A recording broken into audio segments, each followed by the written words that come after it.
오늘 준비한 내용은 지금 현재 그 션 오말리가 알저메인 스털링의 다음 도전자로 거의 확실시 되고 있거든요. 그런데 션 오말리가 지금 엄청난 열세로 평가를 받고 있어요. 거의 미스매치 수준이다 뭐 이런 얘기까지 나오고 있는데, 그래도 어쨌든 도전자로 낙점이 된 만큼 과연 션 오말리의 어떠한 부분이 알저메인 스털링한테 위협이 될 수 있을까, 이거에 대한 분석을 준비해 왔습니다.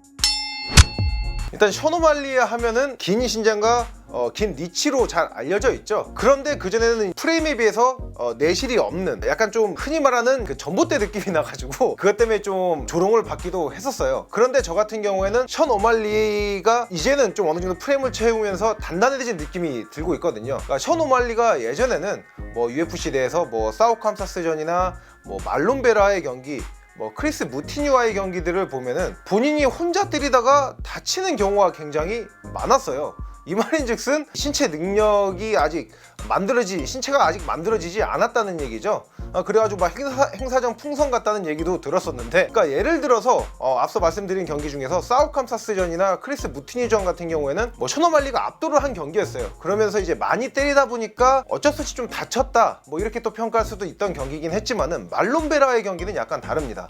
몸 대 몸끼리 딱 부딪혔는데 말론 베라는 멀쩡한데 션 오말리 혼자 뭔가 깨진 느낌, 신체 능력이 부족하니까 깨진 느낌이 짙었던 경기였거든요. 그렇기 때문에 그러니까 페트르 앙가의 경기를 했을 때도 저 개인적으로는 뭐 페트르 앙가의 뭐 기술적인 차이 이런 걸 떠나서, 또 페트리안이 벤턴급 내에서도 강골로 유명하거든요. 페트르 앙가 이게 부딪히는 상황이 오면은, 백병전 상황이 오면은 이거는 뭐 그냥 션 오말리가 말론 베라의 경기에서 그랬을 때처럼 그냥 혼자서 사나할 것이다, 이렇게 얘기를 했었는데 뚜껑을 열고 보니까 다른 거예요. 션 오말리가 그 페트르 앙가 뭐 혈전, 난전을 치rum에도 불구하고 밀려나지 않는 모습, 게다가 더 나아가서 몇 번의 전투에선 승리하는 모습까지 보여줬었거든요. 물론 이 경기가 판정 논란이 있는 경기기는 하지만은 이런 상황만 놓고 봤을 때 션 오말리가 본인의 약점으로 지적받던 그런 신체 능력에 있어서 보완되고 강화된 능력을 지금 보여주고 있다는 거는 확실히 엿볼 수 있는 거죠. 또 이게 어쨌든 간에 알저메인 스털링이 근력과 완력을 앞세운 그래플링이 장기인 만큼 션 오말리의 큰 사이즈, 또 그 큰 사이즈를 채우고 있는 또 강화된 신체 능력이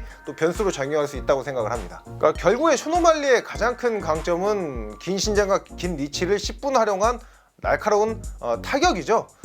안 그래도 뭐 신장과 리치가 좋은데 스피드까지 좋고요. 또 오소독스와 사우스포를 넘나드는 자유로운 뭐 스탠스 스위치까지 가능하기 때문에 상대방들이 굉장히 까다로워합니다. 정석적인 타격뿐만 아니라 뭐 스피닝 계열의 공격, 플라잉 니킥 같이 변칙적인 공격, 그러니까 타격에서 현존하는 기술들은 다 능수능란하게 구사를 해요. 흡사 약간 현 미들급 챔피언인 이스라엘 아데사냐와 그런 비슷한 계열의 타격기를 구사한다고 보시면 되는데, 또 이게 션 오말리 같은 경우에는 무기가 다양하다 보니까 속임 동작도 다양합니다. 그 특정 타격을 던질 때 그냥 던지는 경우가 없어요. 다 셋업 과정이 있고요. 또 본인이 던진 그 타격이 맞느냐 맞지 않느냐에 따라서 다음 공격도 갑니다. 그만큼 타격에 있어서는 굉장히 영리하고 날카로운 선수인데, 또 이게 알저메인 스털링 같은 경우도 뭐 타격 기술력이 약간 떨어지지만은 긴 신장과 리치를 활용한 그 원거리에서 타격이 제일 좋거든요. 타격 영역에서 꼽자면은. 근데 어쨌든 션 오말리는 알저메인 스털링보다 신장과 리치가 더 좋고, 또 기술력, 타격 기술력이 있어서 당연히 좋고 민첩성에서도 더 좋단 말이죠. 그렇기 때문에 션 오말리가 이거를 10분 활용한다면은 스털링 상대로도 충분히 좋은 그림을 만들 수 있을 겁니다.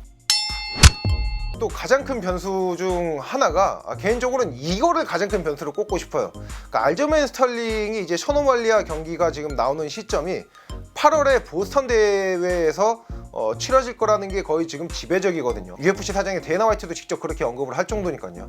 그러면 알저메인 스털링이 준비 기간, 회복 기간이 이제 3개월밖에 채 안 되는 겁니다. 헨리 세우도와 5라운드 혈전을, 그러니까 물론 뭐 그래플링 위주로 펼쳐지고 알저메인 스털링이 큰 부상은 없었기 때문에 뭐 그대도 괜찮진 않을까 또 생각은 할 수 있겠지만은, 어쨌든 5라운드를 풀라운드로 소화를 해냈고, 또 5라운드 경기 같은 경우에는 선수한테는 부담이 되는 게, 그 경기를 위해서 준비하는 것도 결국엔 3라운드보다 더 힘들게 준비할 수밖에 없어요. 그래서 뭐 우리나라의 코리안 좀비 정찬성 선수도 3라운드 경기를 하고 싶다는 이유를 말할 때 그냥 경기 때 5라운드 뛰는 건 어떻게든 뛴다. 근데 그 5라운드 시합이 잡혔을 때 준비하는 게 너무 힘들다고 얘기를 했었거든요. 저 같은 경우도 예전에 호주에서 5라운드 경기를 준비한 적이 있는데, 그러니까 그때도 5라운드까지 가긴 갔어요. 그러니까 근데 그게 경기를 떠나서 쉽게 말해서 연속 스파링을 한다고 하면 3라운드 때는 뭐 3개에서 5개만 하면 되는데 5라운드 경기면 어쨌든 5개에서 7개 또는 그 이상을 해야 되는 거기 때문에 그것만으로도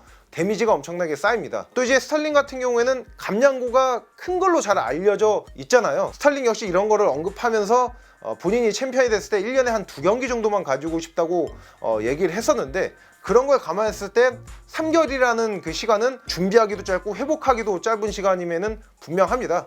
그런데 어쨌든 이게 스털링이 이럼에도 불구하고 좀 하려고 하는 거는 오말리를 역시 띄엄띄엄 보고는 있다. 뭐 알저맨 스털링이 뭐 대놓고 무시하고 있죠. 뭐 자기가 뭐 얘는 그냥 1라운드에 반으로 접어버리겠다 뭐 이런 얘기를 진짜 당당하고 자신감이 넘쳐서 하고 있습니다.